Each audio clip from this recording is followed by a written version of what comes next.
ابراہیم نخعی حمام بن حارث سے روایت کرتے تھے، انہوں نے کہا کہ میں نے جریر بن عبداللہ کو دیکھا، انہوں نے پیشاب کیا، پھر وضو کیا اور اپنے موزوں پر مسح کیا، پھر کھڑے ہوئے اور موزوں سمیت نماز پڑھی۔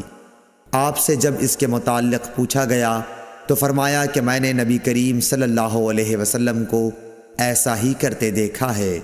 ابراہیم نخعی نے کہا کہ یہ حدیث لوگوں کی نظر میں بہت پسندیدہ تھی، کیونکہ جریر رضی اللہ تعالی عنہ آخر میں اسلام لائے تھے۔ صحیح بخاری حدیث نمبر 387۔ مغیرہ بن شعبہ نے کہا کہ میں نے نبی کریم صلی اللہ علیہ وسلم کو وضو کرایا، آپ نے اپنے موزوں پر مسح کیا اور نماز پڑھی۔ صحیح بخاری حدیث نمبر 388۔ حذیفہ رضی اللہ تعالی عنہ نے ایک شخص کو دیکھا جو رکوع اور سجدہ پوری طرح نہیں کرتا تھا۔ جب اس نے اپنی نماز پوری کر لی تو حذیفہ رضی اللہ تعالی عنہ نے فرمایا کہ تم نے نماز ہی نہیں پڑھی۔ ابو وائل راوی نے کہا، میں خیال کرتا ہوں کہ حضرت حذیفہ رضی اللہ تعالی عنہ نے یہ بھی فرمایا کہ اگر تو ایسی ہی نماز پر مر جاتا تو آن حضرت صلی اللہ علیہ وسلم کی سنت پر نہیں مرتا۔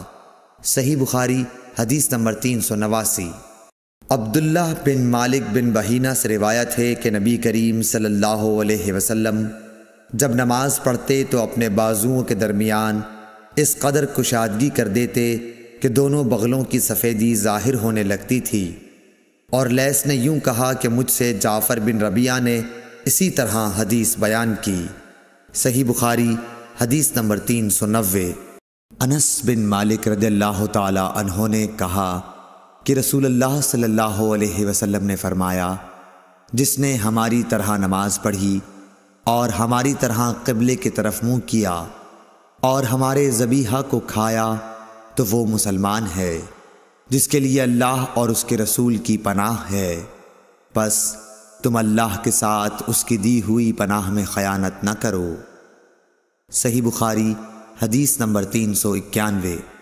انس بن مالک رضی اللہ تعالی عنہ سے روایت ہے کہ رسول اللہ صلی اللہ علیہ وسلم نے فرمایا، مجھے حکم دیا گیا ہے کہ میں لوگوں کے ساتھ جنگ کروں یہاں تک کہ وہ لا الہ الا اللہ کہیں، پس جب وہ اس کا اقرار کر لیں اور ہماری طرح نماز پڑھنے لگیں اور ہمارے قبلے کی طرف نماز میں منہ کریں اور ہمارے ذبیحہ کو کھانے لگیں تو ان کا خون اور ان کے اموال ہم پر حرام ہو گئے مگر کسی حق کے بدلے، اور باطن میں ان کا حساب اللہ پر رہے گا۔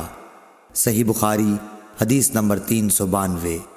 میمون بن سیاح نے حضرت انس بن مالک رضی اللہ تعالی عنہ سے پوچھا کہ اے ابو حمزہ، آدمی کی جان اور مال پر زیادتی کو کیا چیزیں حرام کرتی ہیں؟ تو انہوں نے فرمایا کہ جس نے گواہی دی کہ اللہ کے سوا کوئی معبود نہیں اور ہمارے قبلے کی طرف منہ کیا اور ہماری نماز کی طرح نماز پڑھی اور ہمارے ذبیحہ کو کھایا تو وہ مسلمان ہے، پھر اس کے وہی حقوق ہیں جو عام مسلمانوں کے ہیں، اور اس کی وہی ذمہ داریاں ہیں جو عام مسلمانوں پر ہیں۔ اور ابن ابی مریم نے کہا، ہمیں یحییٰ بن ایوب نے خبر دی، انہوں نے کہا ہم سے حمید نے حدیث بیان کی، انہوں نے کہا ہم سے انس بن مالک رضی اللہ عنہ نے نبی کریم صلی اللہ علیہ وسلم سے نقل کر کے حدیث بیان کی۔ صحیح بخاری حدیث نمبر 393۔ ابو ایوب انصاری رضی اللہ تعالی عنہ سے روایت ہے کہ رسول اللہ صلی اللہ علیہ وسلم نے فرمایا، جب تم قضائے حاجت کے لیے جاؤ تو اس وقت نہ قبلے کی طرف منہ کرو اور نہ پیٹھ کرو، بلکہ مشرق یا مغرب کی طرف اس وقت اپنا منہ کر لیا کرو۔ ابو ایوب نے فرمایا کہ ہم جب شام میں آئے تو یہاں کے بیت الخلاء قبلہ رخ بنے ہوئے تھے، جب ہم قضائے حاجت کے لیے جاتے تو ہم مڑ جاتے اور اللہ عز و جل سے استغفار کرتے تھے۔ اور ظاہری نے عطا سے اس حدیث کو اسی طرح روایت کیا۔ اس میں یوں ہے کہ عطا نے کہا، میں نے ابو ایوب سے سنا، انہوں نے اسی طرح حضرت صلی اللہ علیہ وسلم سے سنا۔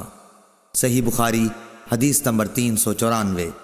عمرو بن دینار نے کہا، ہم نے عبداللہ بن عمر رضی اللہ تعالیٰ عنہ سے ایک ایسے شخص کے بارے میں پوچھا جس نے بیت اللہ کا طواف عمرے کے لیے کیا لیکن صفا اور مروہ کی سعی نہیں کی، کیا ایسا شخص بیت اللہ کے طواف کے بعد اپنی بیوی سے صحبت کر سکتا ہے؟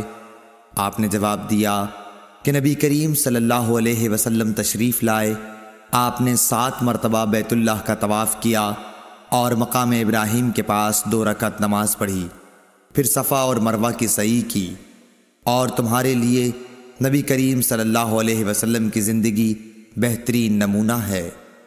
صحیح بخاری حدیث نمبر 395۔